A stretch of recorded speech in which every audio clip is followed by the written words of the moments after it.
Comment pouvons-nous apporter au monde la joie? Une joie qui demeure, une joie qui traverse les difficultés,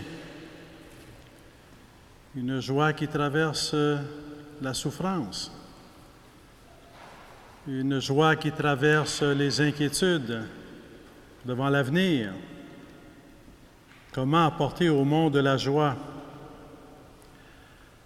C'est une grande question et pourtant Jésus-Christ, en venant dans le monde, vient apporter la joie.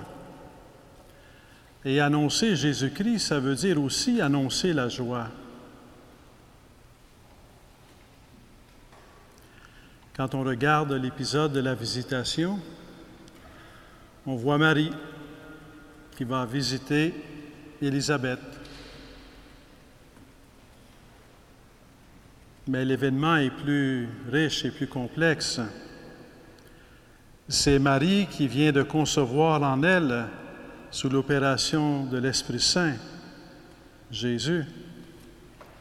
C'est Marie qui a reçu Jésus dans son cœur avant de le recevoir dans son sein.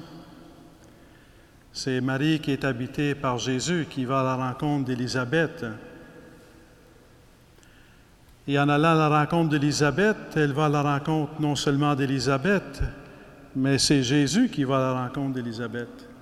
Parce qu'à partir du moment où Jésus est dans le sein de Marie, Marie apporte avec elle Jésus, qui va à la rencontre, qui visite. Et lorsque Élisabeth reçoit Marie, elle reçoit aussi Jésus, mais elle n'est pas la seule à recevoir Jésus. Il y a aussi l'enfant qu'elle porte en son sein, Jean-Baptiste, depuis 6 mois. Et tellement que les premiers à réagir, c'est Jean-Baptiste, qui tressaillit dans le sein d'Élisabeth. Et Élisabeth, elle interprète ce tressaillement, elle va dire, il tressaillit de joie. Il a tressailli de joie. Elle n'a pas vu ça comme un mouvement imprévu, inexplicable, mais expliqué par la joie. Jésus arrive, porté par Marie, annoncé par Marie. Jésus arrive et Jean-Baptiste tressaillit de joie. Il tressaillit de joie parce qu'il rencontre Jésus. Toute rencontre avec Jésus est source de joie. Une rencontre avec Jésus ne peut pas faire autrement qu'être source de joie. C'est la rencontre avec celui en qui nous sommes créés, c'est la rencontre avec notre Sauveur. Dans la foi chrétienne, il y a bien des dimensions. Il y a certes la dimension de la connaissance de la foi, les études, la vérité.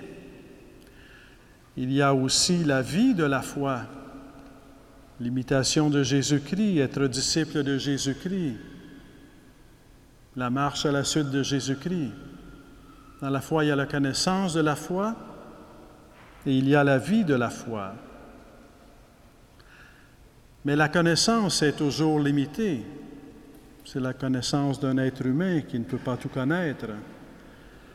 Et comme on sait, quand on est aux études, donc au début des études, on pense qu'à la fin de nos études, on va tout savoir.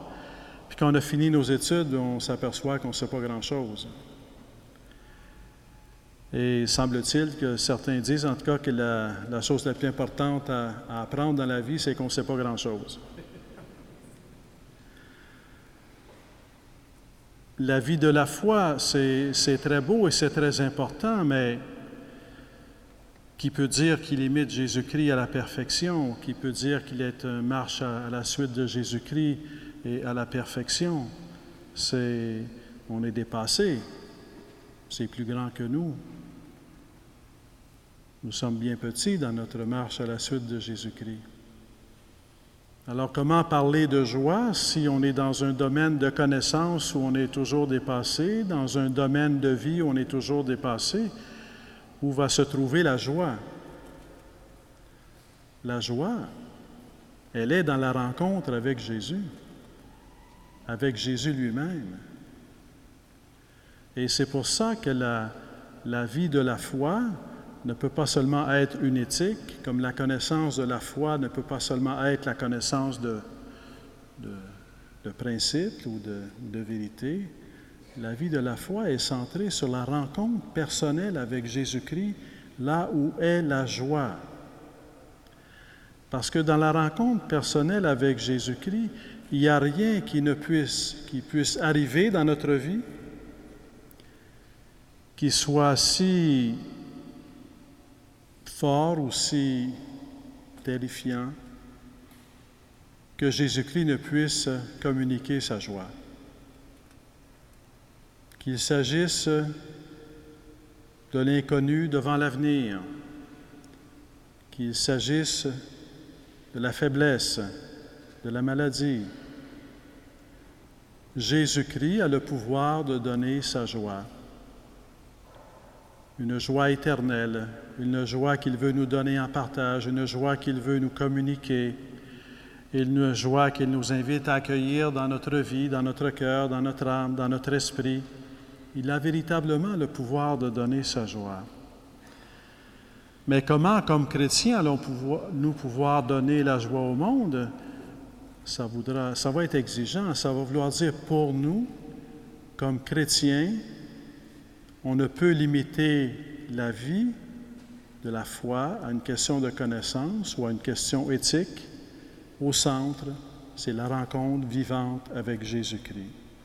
En rencontrant Jésus-Christ, nous recevons sa joie.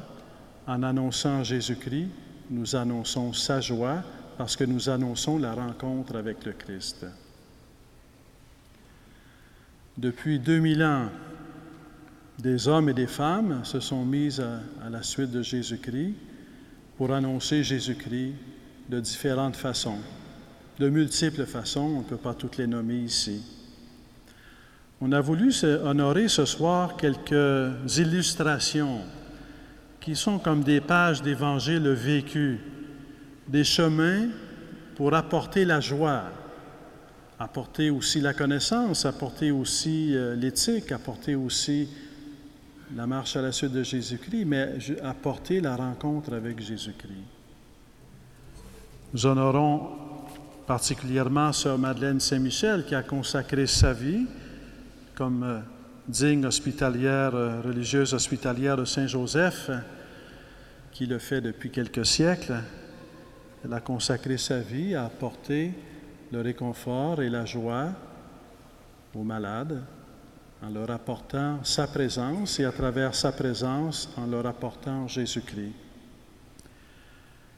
Nous honorons aussi les frères Saint-Gabriel, les frères des écoles chrétiennes qui, depuis quelques siècles, comme communauté, depuis un peu plus d'un siècle dans le diocèse de Montréal, ont consacré leur vie, le consacrent encore aujourd'hui ailleurs dans le monde, à apporter Jésus-Christ à travers des œuvres d'éducation auprès d'enfants, auprès de jeunes, des œuvres d'éducation où il s'agit non seulement de transmettre des connaissances, non seulement de transmettre une morale ou une éthique, mais de transmettre un appel à la rencontre personnelle avec Jésus, car dans cette rencontre, il y a la joie.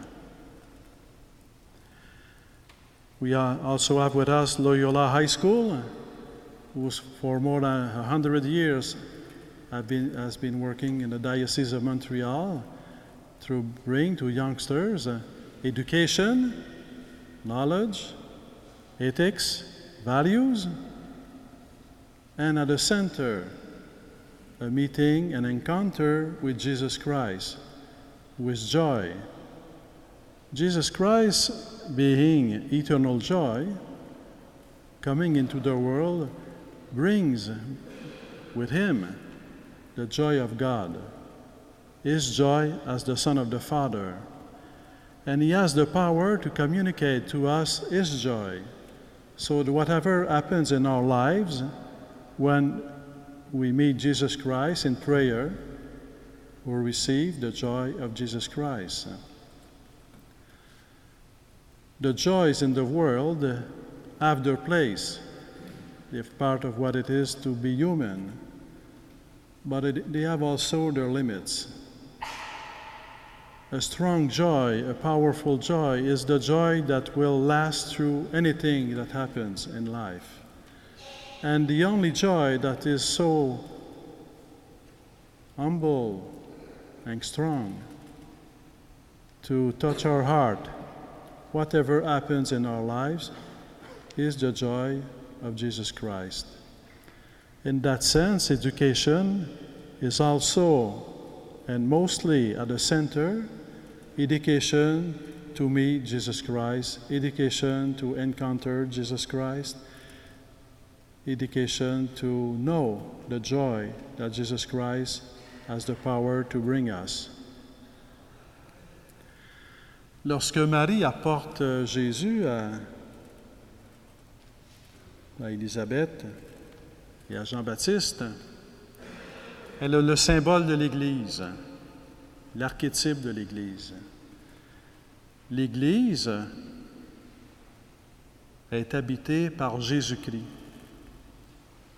Nous sommes des membres fragiles et pécheurs, mais la grâce qui nous est donnée, c'est d'être des porteurs de Jésus-Christ. Et dans ce sens-là, l'Église a la mission de porter Jésus-Christ au monde, de porter la joie de Jésus-Christ au monde, d'annoncer Jésus-Christ au monde pour conduire à la rencontre avec Jésus-Christ.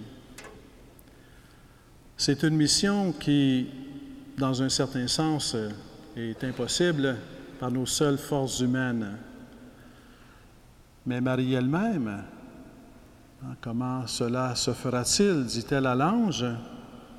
La puissance du Très-Haut te prendra sous son ombre. Mais c'est une mission qui est impossible parce que Dieu la réalise avec nous. Par le don de l'Esprit, il nous anime pour nous donner la force de porter Jésus-Christ et la joie de Jésus-Christ au monde. Et cet Esprit Saint agit dans les cœurs, comme dans le cœur d'Élisabeth, comme dans le cœur de Jean-Baptiste, pour les ouvrir à la joie du Christ. En cette année de la foi déclarée par Benoît XVI, croyons en notre mission d'apporter Jésus-Christ au monde, auprès des malades, auprès des enfants et des jeunes, dans le monde de l'éducation. Croyons qu'en Jésus-Christ, nous avons le plus grand trésor de l'humanité, la joie de Dieu, et que nous avons comme mission d'apporter la joie de Dieu au monde. Whatever happens in the modern world, whatever happens in society, this mission doesn't stop. Because humanity comes from God, because Jesus Christ gave his life for the whole of humanity, and because Jesus Christ comes in our heart in the church today, so that today, here and now, he can be a source of joy in the life of all. Chaque année, lors de la fête patronale du diocèse, notre archevêque saisit l'occasion de remercier des personnes ou des institutions pour la générosité avec laquelle elles servent l'Église diocésaine, en leur remettant la médaille du mérite diocésain, Monseigneur Ignace Bourgette. Cette décoration porte le nom du deuxième évêque de Montréal, Monseigneur Ignace Bourgette. Un visage marquant de foi, de charité et d'engagement social dans l'histoire de notre Église et de notre nation. Le mérite diocésain Monseigneur Ignace Bourgette a été remis pour la première fois en 1979 par M. le cardinal Paul Grégoire. Depuis, près de 260 personnes ou organismes ont été honorés. à l'occasion de la fête patronale du diocèse célébrée ce 31 mai 2013, Son Excellence, Monseigneur Christian Lépine, notre archevêque, a voulu célébrer l'éducation chrétienne et l'accompagnement spirituel des personnes malades ou âgées à domicile.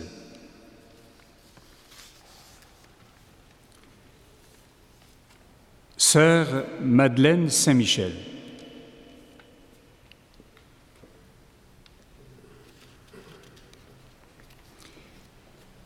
Religieuse hospitalière de Saint-Joseph depuis 1958, Sœur Madeleine Saint-Michel s'est toujours intéressée aux soins des malades, à leur bien-être spirituel et physique.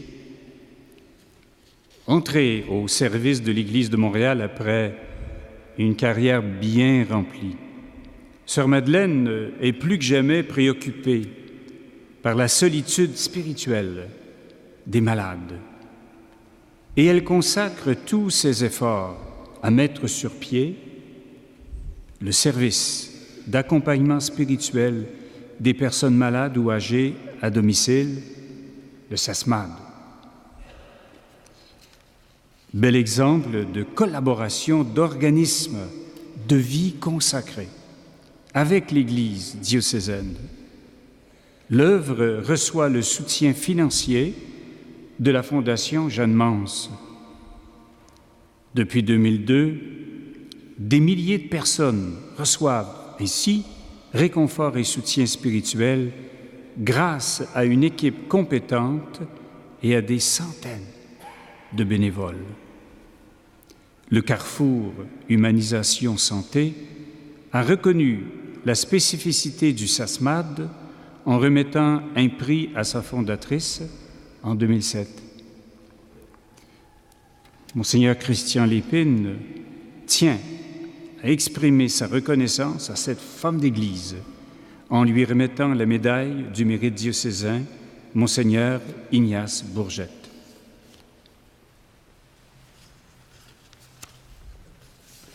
C'est un honneur, Sœur Madeleine. Merci beaucoup.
Loyola High School.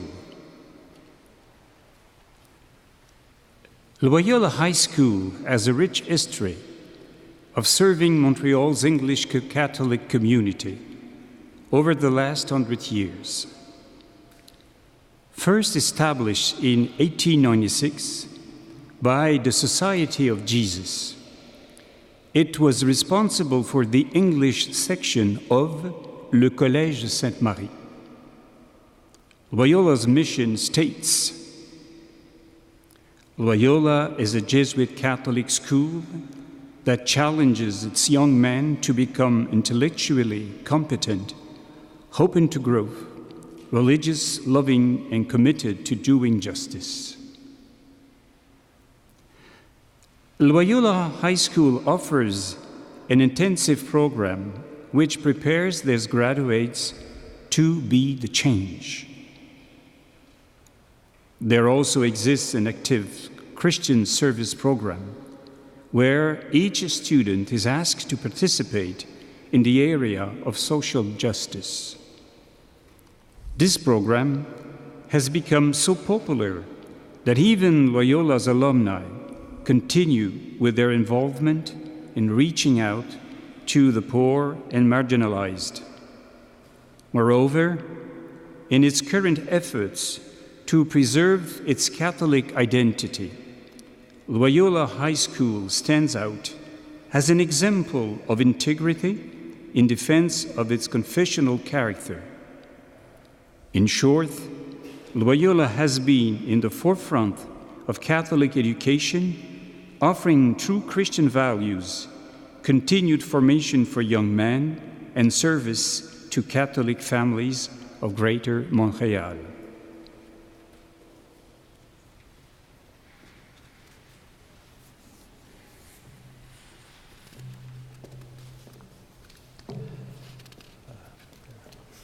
It's an honor to meet you. Congratulations. Thank you. A pleasure. Nice to meet you. Thank you.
Les frères des écoles chrétiennes.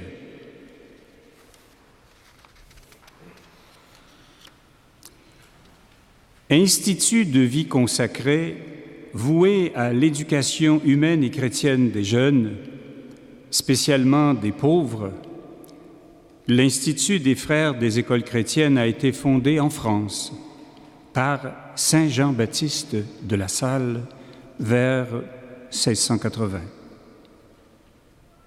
Suite à une demande pressante de Monseigneur Lartigue, premier évêque de Montréal, 4 frères des écoles chrétiennes débarquent à Montréal en 1837.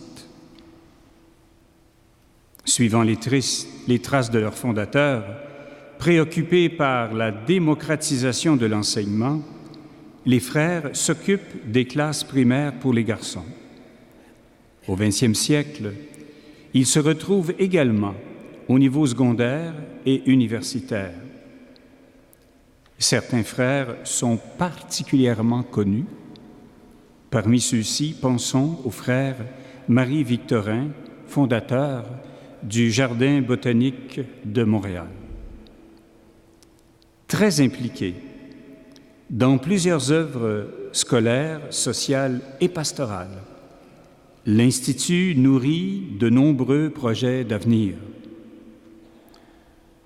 En reconnaissance de l'œuvre des frères des écoles chrétiennes présents dans le diocèse de Montréal depuis 175 ans, notre archevêque, Monseigneur Christian Lépine, leur décerne la médaille du mérite diocésain, Monseigneur Ignace Bourget.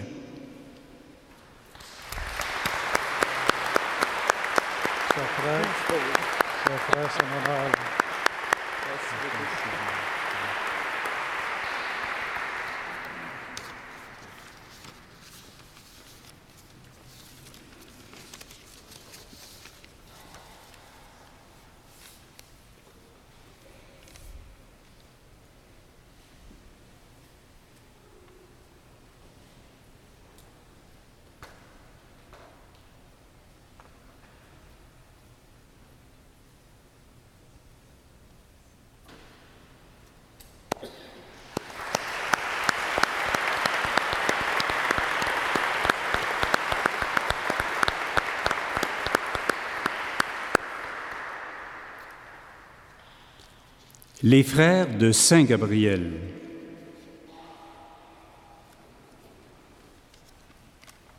Les frères de Saint Gabriel ont été fondés par Saint Louis-Marie de Montfort. Dès lors, ils mettent tous leurs soins à donner aux enfants qui leur sont confiés une instruction solide et chrétienne qui leur fera connaître et chérir la vérité. Après s'être développé en Europe, l'Institut s'implante sur tous les continents. Ils arrivent au Canada à la fin du 19e siècle, il y a 125 ans. Les frères de Saint Gabriel travaillent à l'éducation de la foi des jeunes et des adultes. Ils s'engagent dans la formation qui rend l'être humain plus libre et plus autonome et accompagnent des personnes marginalisées ou faibles. Toujours, ils acceptent de servir le diocèse de Montréal là où la mission les appelle. À l'occasion de leur 125e anniversaire, l'archevêque de Montréal veut souligner l'œuvre de ces grands éducateurs de la foi en leur remettant la médaille du mérite diocésain, Monseigneur Ignace Bourgette.